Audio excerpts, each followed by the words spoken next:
artık olurdum o şeyden bildirge tedir canı tavşırıp barınaydın ey meydan.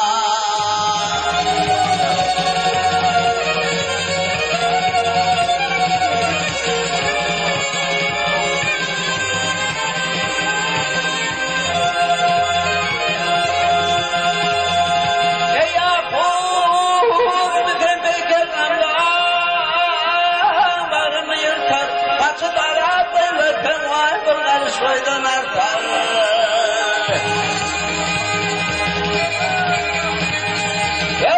Kavl götürdüm cemalin elimde donun cemali aşık min bolyan gününden metal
Dördünü vardın işte beni kırsın baylama kızmar